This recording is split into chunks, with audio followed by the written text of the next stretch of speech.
അപ്പോൾ ഒരുപാട് നാളത്തെ എൻ്റെ കാത്തിരിപ്പിനും ഇതിനൊക്കെ ശേഷം അടുത്ത രാജ്യത്തേക്കുള്ള യാത്ര തിരിക്കുകയാണ്.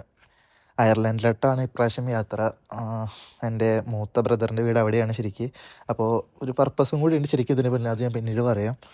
അങ്ങനെ ഞാനും എൻ്റെ രണ്ടാമത്തെ ബ്രദറും കൂടിയിട്ടാണ് യാത്ര തിരിച്ച്. അങ്ങനെ ട്രെയിനും ബസ്സൊക്കെ മാറി കയറി പോകുന്ന സ്ഥിതിക്ക് ഇടയ്ക്കുള്ള ചിത്രങ്ങൾ കൂടി ഞാൻ പകർത്തി.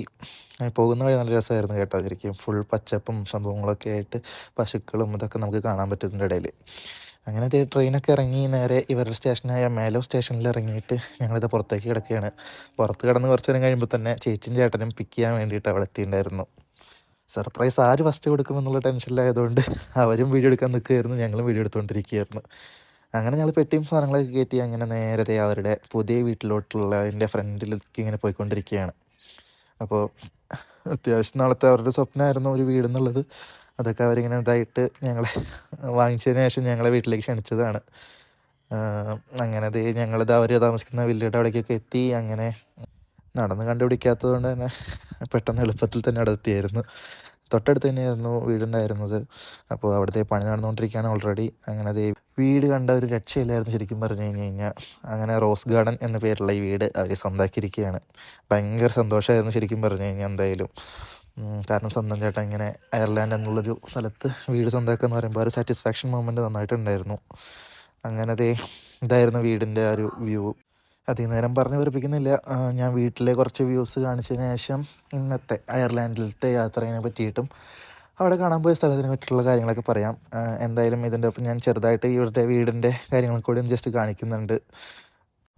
അങ്ങനെ ഞങ്ങളിതാ വീട്ടിലേക്ക് കയറി, എൻട്രൻസിൽ കാലിച്ച് കയറി. അങ്ങനെ വീട് കാണാനുള്ള ഒരു ഒരുക്കത്തിലൊക്കെ ആയിരുന്നു. വന്ന് കയറിയതിൻ്റെ ആ ഒരു എക്സൈറ്റ്മെൻറ്റിൽ നേരെ കയറിയത് ഹാളിലോട്ട്. അങ്ങനെ അവിടെ പോയി ടി വിയും അവരുടെ ബാക്കി സെറ്റിങ്സുകളൊക്കെ ഒന്ന് കണ്ട് അടുക്കളയും കൂടി ഞങ്ങൾ ലാസ്റ്റായിട്ട് കണ്ട് അവിടെ ഇരുന്ന് സംസാരിക്കുകയായിരുന്നു പിന്നെ ഉണ്ടായിരുന്നത്. അതിനിടയ്ക്ക് ഞാൻ പിന്നെ വന്നതിൻ്റെ കുറച്ച് വിശേഷം കൂടി പറയാം.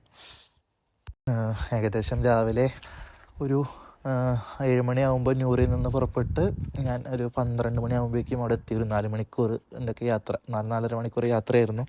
ഞാൻ ന്യൂറിലാണ് താമസിക്കുന്നത്. അപ്പോൾ അവിടെ നിന്ന് നേരെ ഡബ്ലിൻ എയർപോർട്ട്, അവിടെ നിന്ന് നേരെ ഡബ്ലിൻ ഹൂസ്റ്റണിക്ക് ബസ് കയറി അവിടെ നിന്ന് മാറി കയറിയിട്ടാണ് ഞാൻ ഇങ്ങോട്ട് വന്നത്. ജസ്റ്റ് ട്രാവലിങ്ങിൻ്റെ രീതി ഒന്ന് മാറ്റി പിടിക്കാൻ വേണ്ടിയിട്ടായിരുന്നു ബസ്സും ട്രെയിനൊക്കെ ആയിട്ടൊന്ന് മാറ്റി പിടിച്ച്. അങ്ങനെ ഇതൊക്കെയായിരുന്നു അവരുടെ വീട്ടിലത്തെ ഗാർഡനത്തെ സെറ്റപ്പുകളും സംഭവങ്ങളൊക്കെ. റോസ് ഗാർഡനിലെ റോസൊക്കെ കണ്ട് അങ്ങനെ അവിടെ ഇരുന്ന് ചുമ്മാ ഡൈനിങ് ടേബിൾ ചുറ്റും നിന്ന് വർത്താനൊക്കെ പറഞ്ഞ് ഞങ്ങൾ യാത്ര തിരിക്കാൻ തുടങ്ങുകയായി. അവിടെ നിന്ന് ഞങ്ങൾ നേരെ പ്ലാൻ ചെയ്തത് നേരെ ഒരു ബീച്ച് പോകാനുള്ളൊരു പ്ലാനായിരുന്നു. അങ്ങനെ യാത്രയൊക്കെ തുടങ്ങി. ഞങ്ങൾ 4 പേരും കയറി.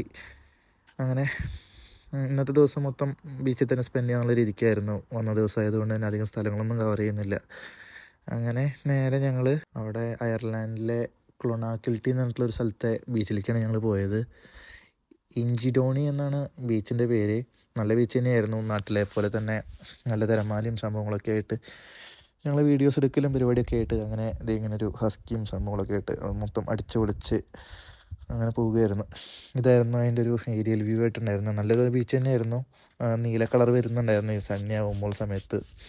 അപ്പോൾ ക്ലൈമറ്റ് നല്ലത് തന്നെ. അന്നത്തെ ദിവസം മൊത്തം ആഘോഷിച്ച് ഞങ്ങൾ ഒരു പഴംപൊരിയും ബീഫ് റോസ്റ്റും കഴിച്ച് അങ്ങനെ ഞങ്ങളുടെ ഫുഡിങ് കഴിച്ച് നേരെ വീട്ടിലേക്ക് തിരിക്കുകയാണ്. ഇതൊക്കെയായിരുന്നു ഇന്നത്തെ യാത്രയിലെ വിശേഷങ്ങൾ. ബാക്കി വിശേഷങ്ങളുമായി അടുത്ത ദിവസം കാണാം എന്ന് പറഞ്ഞുകൊണ്ട് ബൈ ബൈ.